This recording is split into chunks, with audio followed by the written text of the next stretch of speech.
नमस्कार। दिन भर की बड़ी खबरों में आपका स्वागत है। मैं हूं आपके साथ आराधना। आज इस बुलेटिन में बात होगी दिल्ली में छिड़े सियासी संग्राम की, रमेश बिधूड़ी के विवादित बयान पर प्रियंका गांधी के करारे जवाब की, देखेंगे बिहार में नीतीश को साधने के लिए आरजेडी ने खेला कौन सा दांव, महाराष्ट्र में शरद पवार की एनसीपी को तोड़ने के लिए बीजेपी का क्या है प्लान, जानेंगे डल्लेवाल की बिगड़ती तबीयत के बीच किसानों के बड़े ऐलान को, और बुलेटिन के आखिर में देखेंगे जाने माने कार्टूनिस्ट इरफान की किस खबर पर पड़ी तिरछी नजर।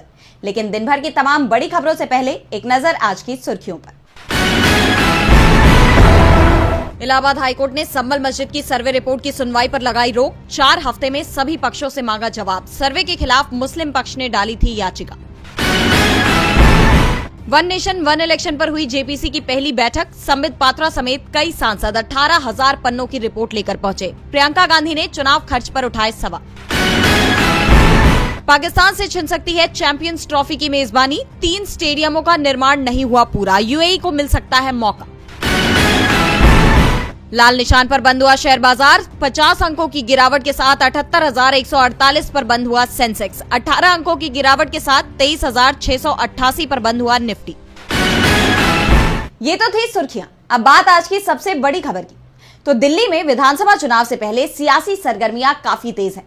सीएम आतिशी ने बीजेपी पर उन्हें सीएम आवास से बाहर फेंकने के आरोप लगाए हैं, और अब आम आदमी पार्टी ने बीजेपी के खिलाफ मोर्चा खोल दिया है।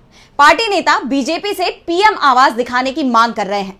तो दिल्ली में शीश महल मामले को लेकर कैसे छिड़ा संग्राम, देखिए इस रिपोर्ट में। बीजेपी आम आदमी पार्टी चीफ अरविंद केजरीवाल को सीएम हाउस के रेनोवेट कराने के मामले में घेरने में जुटी थी। दावा कर रही थी कि बड़ा घोटाला हुआ है। टेंडर 8 करोड़ का था, पेमेंट 4 गुना ज्यादा किया, लेकिन आपने पलटवार करते हुए पीएम आवास में और भी बड़े घोटाले का दावा कर दिया है। पीएम मोदी के आवास को 2700 करोड़ का राजमहल बताया है। दरअसल बीजेपी की तरफ से सीएम हाउस में कई लग्जरी सुविधाओं और उन पर करोड़ों रुपए खर्च किए जाने का दावा किया गया था। इसे लेकर आप सांसद संजय सिंह और मंत्री सौरभ भारद्वाज मीडिया को लेकर सीएम हाउस दिखाने पहुंच गए। हालांकि पुलिस ने उन्हें अंदर जाने से रोक दिया। संजय सिंह की पुलिस के साथ बहस भी हुई। आप नेताओं ने कुछ देर धरना भी दिया। सौरभ भारद्वाज ने कहा कि स्विमिंग पूल कहाँ पे है, मीडिया वाले भी देख ले, बार कहाँ पे है, हमें भी पता चल जाए। हम तो जाते थे, हमें तो दिखा नहीं, हो सकता कि छुपा हुआ हो तो हम भी देख ले। टॉयलेट सोने के हैं, हमने तो देखे नहीं, हमने तो इस्तेमाल भी किए, मगर अगर हैं तो ढूंढा जाए, आपके साथ ढूंढा जाए, और अगर नहीं है तो उस सब को हम प्रधानमंत्री आवास में ढूंढे। कहा जा रहा है, भारतीय जनता पार्टी द्वारा आरोप है 33 करोड़ रुपए का मुख्यमंत्री आवास बना। चलिए, आपकी बात ऊपर की हमने। ये भी कहा जा रहा है कि 2700 करोड़ रुपए में प्रधानमंत्री आवास बन रहा है। 2700 करोड़ रुपए में, तो भैया वो प्रधानमंत्री आवास भी देखेंगे हम। इसके बाद आप नेता सेंट्रल विस्टा प्रोजेक्ट के तहत बन रहे नए प्रधानमंत्री आवास की ओर निकले। हालांकि पुलिस ने उन्हें बीच में ही रोक दिया। साफ है कि दिल्ली चुनाव को लेकर बीजेपी जो भी आरोप लगा रही है उसमें वो खुद ही घिरती दिखाई दे रही है। आप लगातार बीजेपी पर हमलावर हैं। बीजेपी के हर दांव पर आपके दिग्गज नेता पलटवार करते नजर आ रहे हैं। तो बीजेपी नेता विरोधियों को मौके भी देते जा रहे हैं। पार्टी प्रत्याशी रमेश बिधूड़ी के प्रियंका गांधी को लेकर दिए विवादित बयान पर सियासत थमती नहीं दिख रही। अब खुद कांग्रेस सांसद प्रियंका गांधी का बयान सामने आया है। तो अपने ही नेता के बयान पर कैसे घिरी बीजेपी, जानने के लिए देखिए ये रिपोर्ट। दिल्ली में बीजेपी प्रत्याशी रमेश बिधूड़ी के बयान ने पार्टी को गंभीर संकट में ला दिया है। कांग्रेस सांसद प्रियंका गांधी को लेकर दिए उनके विवादित बयान की हर तरफ निंदा हो रही है। सभी राजनीतिक दलों की तरफ से बिधूड़ी के बयान पर आपत्ति दर्ज कराई गई। यहाँ तक कि उनकी उम्मीदवारी रद्द करने की भी मांग की गई। और अब इस पर खुद प्रियंका गांधी का बयान सामने आया है। उन्होंने रमेश बिधूड़ी के बयान को बेहुदा बताया। प्रियंका ने कहा कि फिजूल की बात की हम चर्चा नहीं करते। रमेश बिधूड़ी मेरे गाल की बात करते हैं, अपने गाल की बात क्यों नहीं करते। दिल्ली में विधानसभा के चुनाव होने वाले हैं और जो जरूरी मुद्दे हैं उन पर बात होनी चाहिए।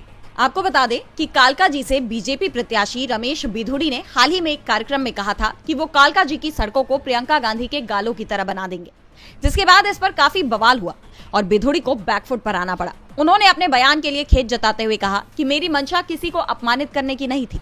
अगर किसी भी व्यक्ति को दुख हुआ हो तो मैं खेद प्रकट करता हूँ।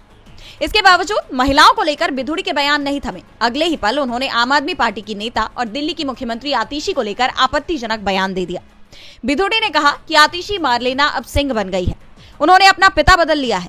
इस पर आतिशी ने कहा कि बीजेपी महिला विरोधी पार्टी है।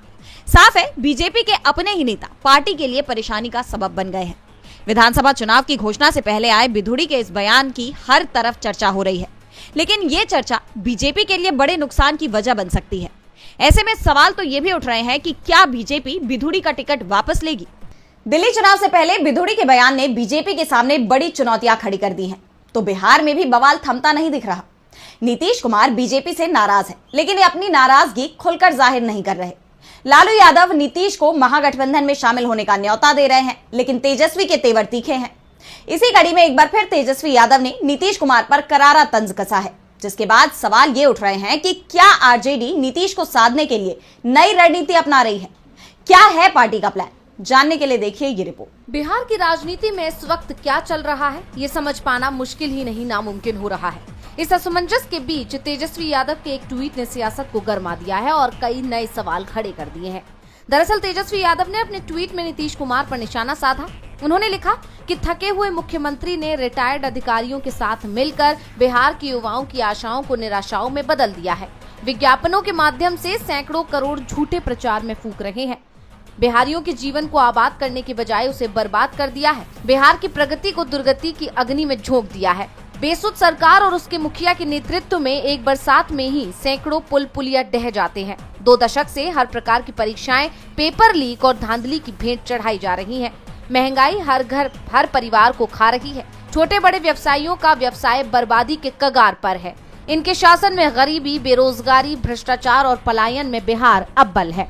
तो अपने इस ट्वीट के साथ तेजस्वी ने एक तस्वीर भी साझा की है, जिसमें उन्होंने पिछले कुछ महीनों में टूटे पुलों का जिक्र करते हुए नीतीश कुमार की प्रगति यात्रा पर निशाना साधा।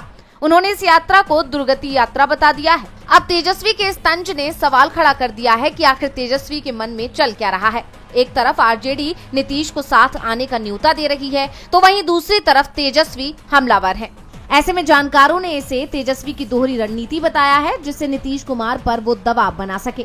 यानी कहा जा सकता है कि तेजस्वी के एक ट्वीट ने नए सवालों को खड़ा कर दिया है कि आखिर बिहार की राजनीति में चल क्या रहा है। बिहार में बीजेपी को झटका लगना तय माना जा रहा है। अगर नीतीश ने बीजेपी का साथ छोड़ दिया तो इसका असर केंद्र की मोदी सरकार पर भी पड़ेगा। ऐसे में बीजेपी पहले से ही अपने बचाव में उतर आई है और सहयोगी दलों पर दबाव बनाना शुरू कर दिया है। महाराष्ट्र में बीजेपी की तरफ से अजित पवार पर शरद पवार की पार्टी को तोड़ने का दबाव बनाया जा रहा है।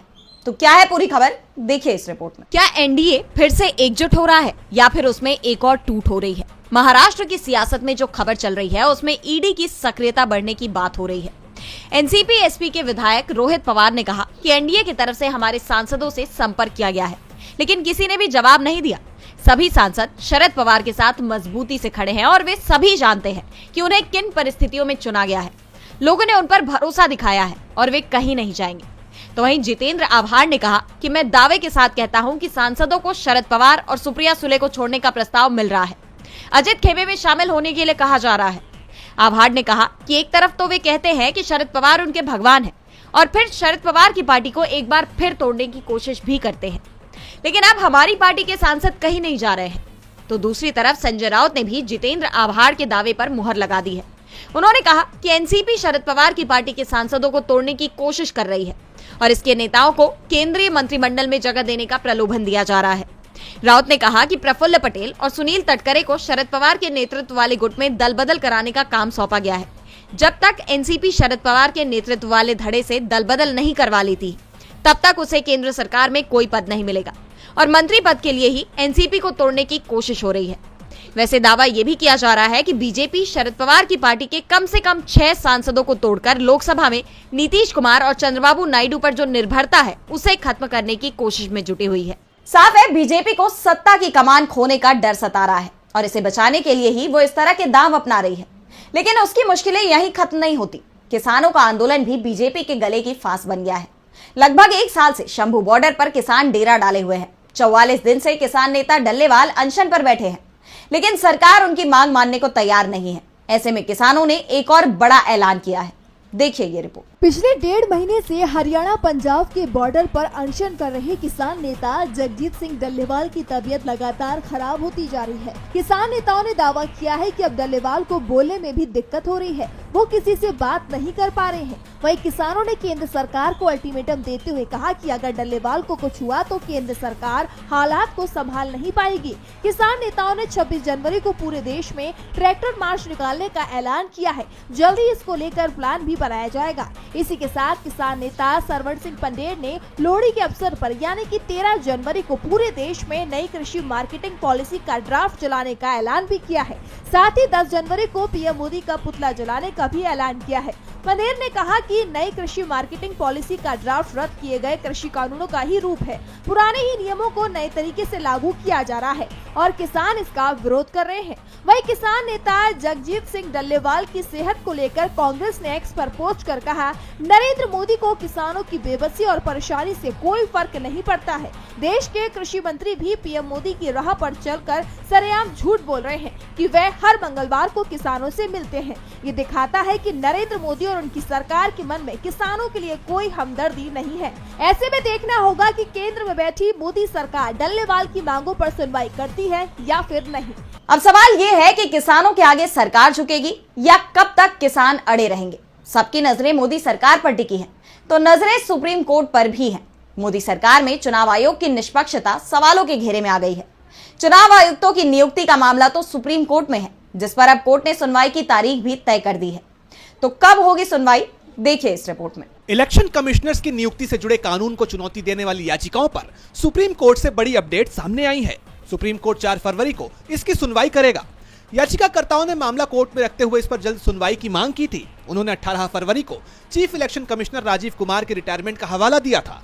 याचिकाकर्ताओं की ओर से वकील प्रशांत भूषण ने मामला जस्टिस सूर्यकांत की अध्यक्षता वाली बेंच के सामने रखा। उन्होंने कहा कि इलेक्शन कमिश्नर की सिलेक्शन प्रोसेस में फिलहाल केंद्र सरकार मजबूत स्थिति में रहती है, जो कि 2023 में आए संविधान पीठ के फैसले के मुताबिक सही नहीं है।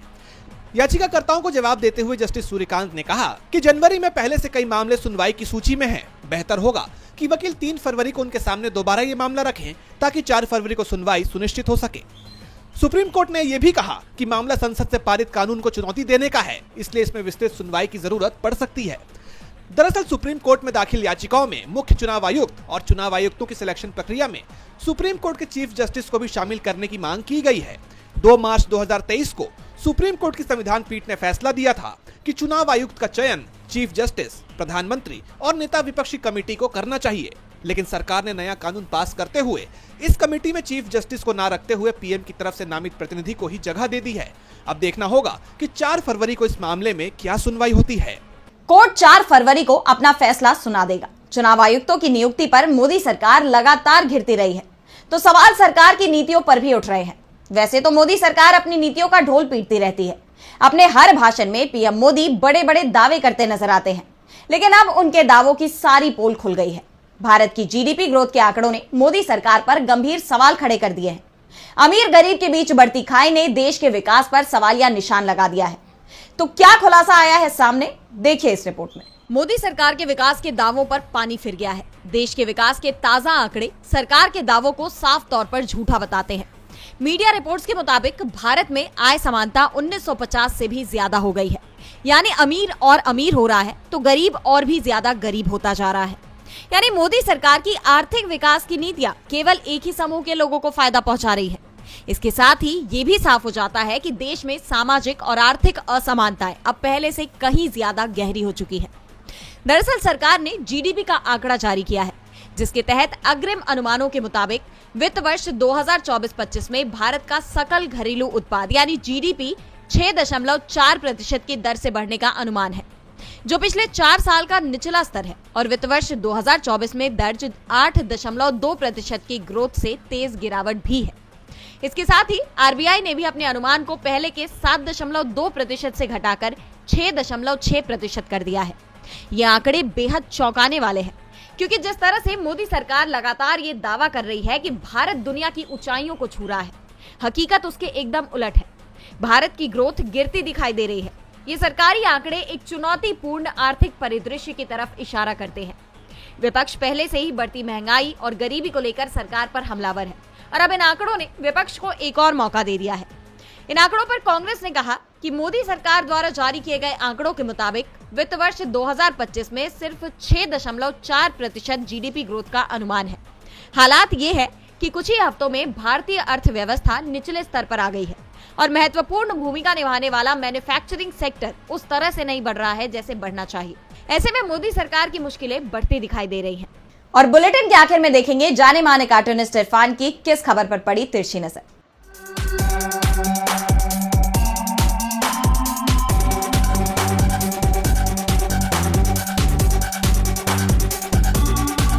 बीजेपी दिल्ली चुनाव को आम आदमी पार्टी के खिलाफ एक कांटे की लड़ाई बनाने के लिए रोज नए नए मुद्दे खोज रही है। सबसे बड़ा मुद्दा उनके लिए केजरीवाल के घर को लेकर के है कि उनका घर महल जैसा बना हुआ है। अब इसी पर नाराज होकर केजरीवाल की पार्टी ने जब प्रधानमंत्री के बंगले को अंदर से देखने जाने की इच्छा जाहिर की तो दिल्ली पुलिस ने आज उनको रास्ते में ही रोक दिया। भाई अच्छे में किया, क्योंकि जिस व्यक्ति का विमान ही अमेरिका के राष्ट्रपति जैसा हो हो सकता है उसके अंदर का घर भी अमेरिका के राष्ट्रपति जैसा हो भी सकता है।